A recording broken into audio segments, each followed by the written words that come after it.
Chase Lee Hockey here with the Blue Futon. At the theaters, I saw a movie called Bones and Awe.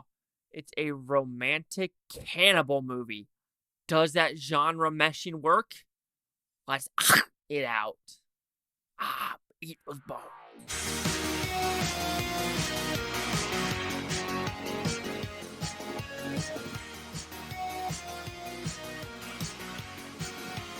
So Bones and All, what's about? It's a very simple premise, actually. We are in the 1980s, right? And then some people are cannibals, but they can eat Lucky Charms, pancakes, bacon, but they have to eat humans. There's no reason why, or there's no reason how it tells. Just some people have that gene, if you want to put it that way.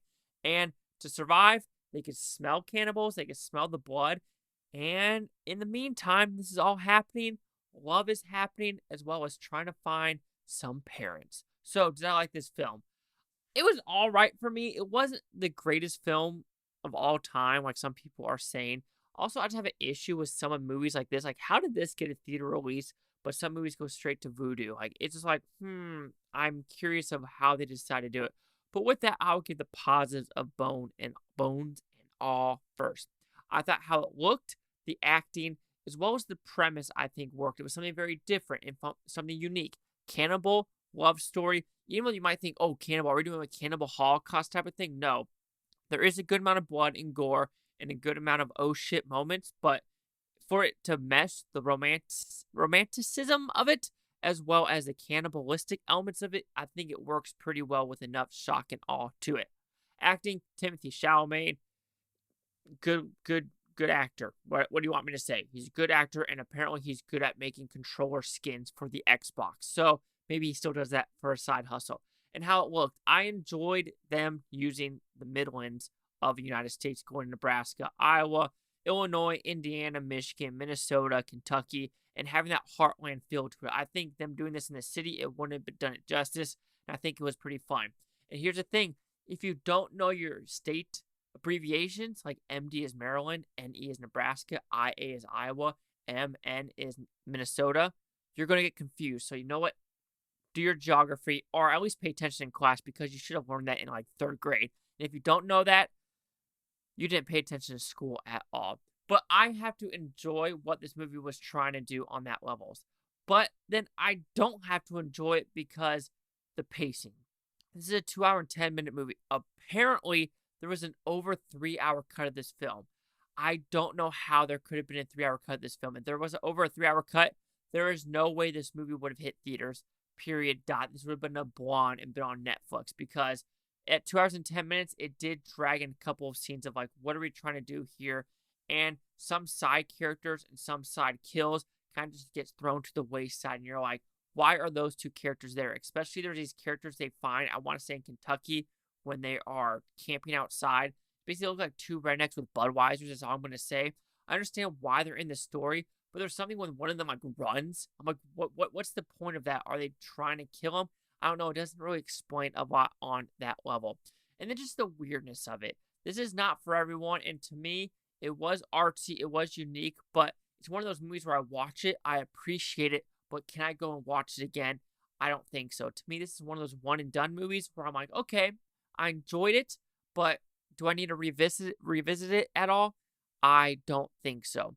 But before I give you the overall score, here's a word for my sponsor. Do you like movies? Do you like art? Do you like stuff made in the USA? Then I got a product for you. Movie Palette. It is absolutely gorgeous artwork. Look at this. Ooh, ah. It doesn't give you any justice. Let's give you a closer image. So Movie Palette, how does it work? These are created by a team of artists who carefully choose colors for our canvases paintings. First, the most common color of every scene in the movie is found. Colorful stripes are then put on a canvas in chronological order from left to right. The length of each strip represents the length of a scene in the movie. So, oh my gosh, how do you not like one of these? These are so cool, so hip, and everything is amazing. Even if they don't have a movie that is on their website, they will create one for you. Bonkers! Absolutely fantastic art. This is going to go behind me. You're going to see it in future videos for sure. So, do you want one? Do you want extra 15% off? Super easy. Use Chasing15 at the checkout. Chasing 15, you get 15% off your entire order. Thank you, Movie Palette, for sponsoring this video and channel. So overall, bones and all, it's a unique, different premise. I enjoyed what I watched on screen. I loved how it looked. I love the acting. And I love the actual premise of it, how it's something unique and different. However, even though I can love the premise, I also could hate the premise as well as not like the pacing, because just some stuff, I was just like, what are we doing here? I understand what this is, but I was like, something about it, it just didn't click at all. And I was like, I could appreciate what they're doing. I could love this part. I could kind of hate this part. I could love this part. And then I could be little awkwardness in this part, especially with Mark Rylance's character. Like, people saying he might get an Oscar now for this movie. No, I just don't agree with that. But overall, bones and all, is it bones and tissue? I wouldn't say all, though. So bones and all will receive a 3 out of 5 of Futons, which equals at 60%. So the Critics News Scores gave this one. So you have critics 86% with 177 of them. Audience score 62% with plus 50. Here's critic consensus. Although its subject matter may be hard to stomach, Bones and All provides a deep, romantic, and thought-provoking treat. Thought-provoking? I would have to disagree on that, but, you know, the romance is there. It was a little stomach-turning in some scenes because it did go like, oh, yeah, this is kind of graphic. This is some zombie shit. But, you know, it's a cannibal movie. Duh. Anyway, 86, 60, 62. Chase up with the Blue Futon. Like, comment, subscribe. Let me know what you think of Butantopia. You Butonians, thank you for watching. Have a great day. And like I said, does this get any Oscar noms? I'm going to have to go with no. No. And bone. Can you eat bone? I don't think so, because I have bone marrow before, but actual bone, you're not eating that. That's cutting your esophagus. You're dying.